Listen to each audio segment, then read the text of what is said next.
Who's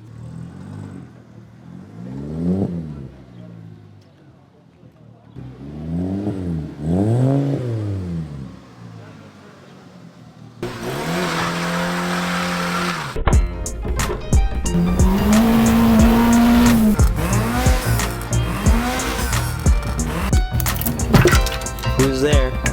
Connecting rod. That's good.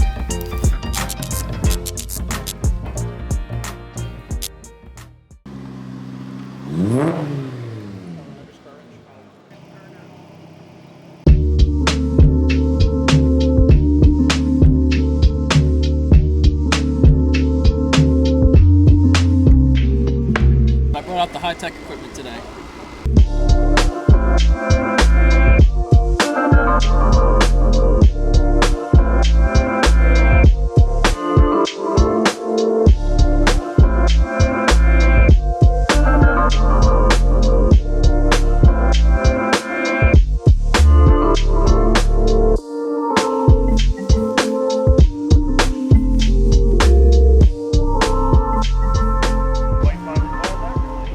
I'm gonna put grip tape on that little foot pad too. Yeah. Try and finish. Try and finish. Try and finish. Try and make it through the whole thing. That's all. That's pretty much the goal. Yeah, I want to drive this back onto that trailer at the end, and that's it. If it's rattling and fucking leaking and shit, whatever. As long as it gets back to South Bend and on that trailer, I'm gold. Introduce yourself and then talk about the car from day one. I'm an asshole. I'm Asher. Longest car I've ever owned. There's a story behind it. When my first daughter was born in 2005, I had a flat black 84 GTI. Actually, it was an 83. I sold to Scuba because I had a kid, we had to get a new car, you know. I sold it to Scuba, and one night, Scuba drove my wife home from somewhere when we were hanging out. I think I rode my bike there, and when she got home, she said, "Man, I miss that car." I found this in Maryland. It was 84 GTI with round front end done, painted white, resprayed white.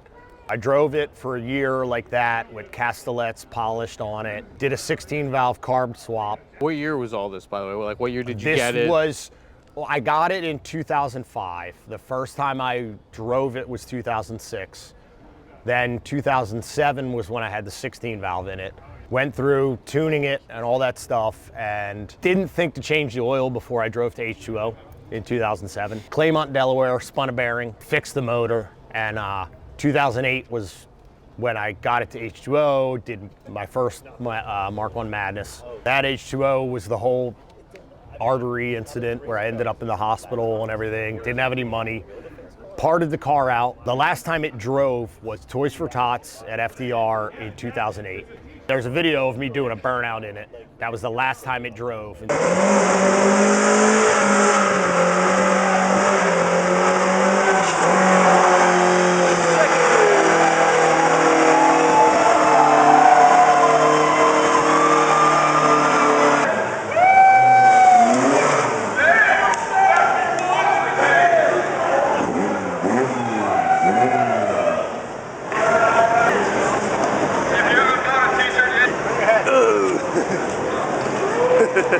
It's for sale, dude. I parted out because I needed money. Finally sent it down. I forget what year it was. I sent it to Downey's Vintage in Virginia.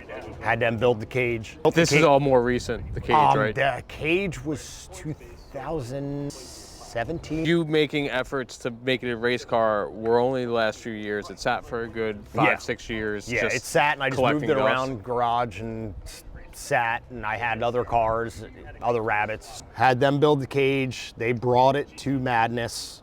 I towed it home from Madness, and it still sat. I just didn't have time with 3 kids and work and everything. Last year, 2021, I was asked to help with media for one lap. Josh hooked me up with a guy, Solomon. I drove with his media guy on one lap. That's it. I'm doing one lap. I'm building this car. Josh talked me into doing the 2.5 because I had a 16 valve I was going to put in it. The 2.5 is more reliable. I can still get parts at an auto parts store, you know, like. And it makes healthy power. Yeah. Especially with the intake now too. Yes. What mount kit? From S&P. Tech 53 tubular control arms, rear Mark IV bearings and rotors for the rear brakes. Tech 53 up front. Tech too. 53 11-inch Willwood brakes up front. SCCH rear tow bar. Old school Shine rear sway bar. Fast Bunny clutch hose. Dumpy Bunny axles. Trying to think of what else is. You've been Yeah. absolutely cranking on this car, especially the last few months. Yeah, I'm sure it's just all a blur at this point. I have to thank my wife for being understanding, because I go to work, I do construction, I come home from 8-hour day of building high rise. Usually I'll come home, sometimes I'll fall asleep on the couch for an hour, wake up, eat some food, go to the garage until I'm passing out, and come home and go to sleep. This car's always been the West Ham Rabbit. I wanted to go with like a 80s type livery, you know, like that style. West Ham United is my obsession. So you rattle canned it yourself? I rattle canned it with Montana graffiti paint. The hood is, they call it the Admiral jersey from the 80s, West Ham jersey. It's replica of that. One of my favorite West Ham players, Paulo Di Canio, one of the most amazing volleys ever in the Premier League. But yeah, I went with that, and I had thought about doing the gold pinstriping. Somebody mentioned it, and I found this gold pinstriping, threw that on there. Today was the first highway drive ever. Drove it about 15 blocks when I first got it, you know, driving and shifting and all that stuff. In Philly. In South Philly, just around, whatever. Then I threw it on the trailer, took it to New Jersey Motorsports Park, and did a track day and beat the shit out of it. That's about it.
Beautiful breakfast at the whatever Best Western we're at. West Western. We are off to Barber Motorsports Park, which from what I am told is heaven. So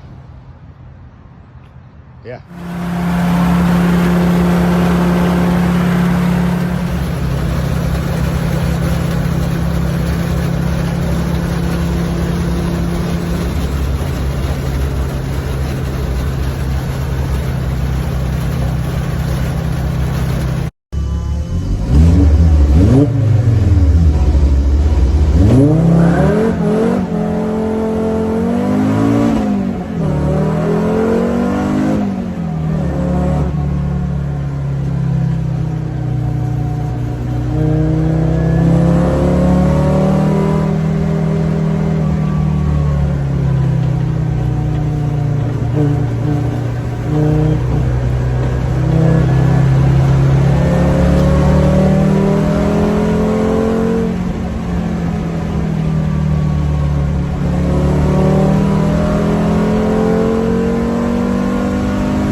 we are.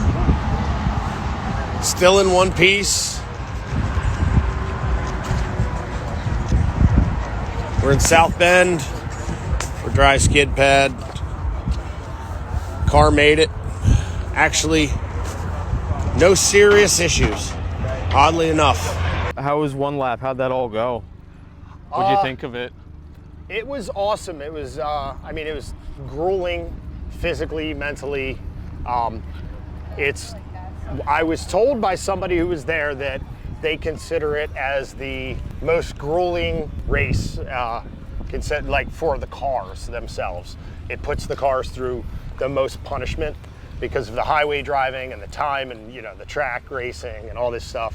It was very interesting to do it in that car.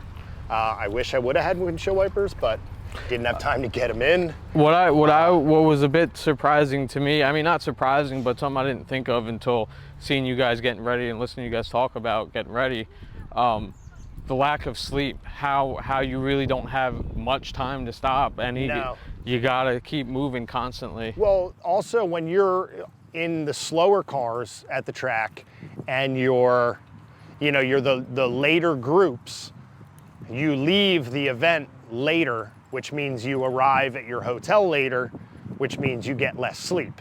Right. So, you know, the guys that are in the top groups and the faster cars, they get out of there hours and hours before we did. We were the last group almost every single event leaving. The lack of sleep, yeah, it is rough. I think the most because that's not something you can prepare for. That's something that you can, where you can kind of get your body, you know, try to not sleep your normal amount every night before one lap. Okay. Try and get less sleep just to get your body on that rhythm.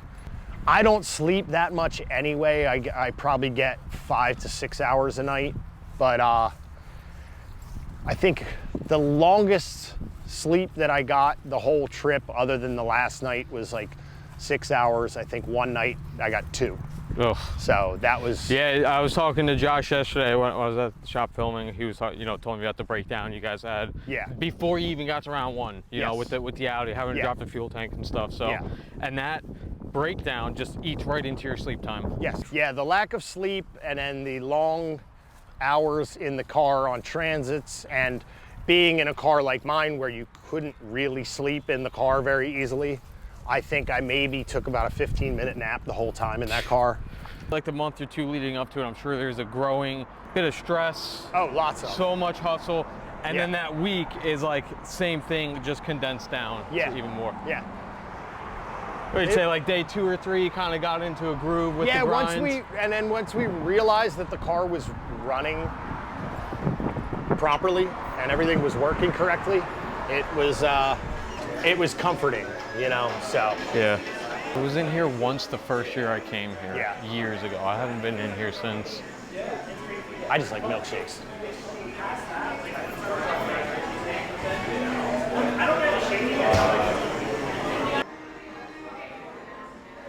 Well, congratulations on completing it, man. Thank you. It's fucking dope. Do you have any words of wisdom, whether to anything? It's not necessarily one lap. Do you have any message you want to get out?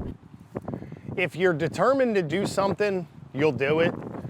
Take your time. If you get frustrated, shut it down that day, go home, regroup.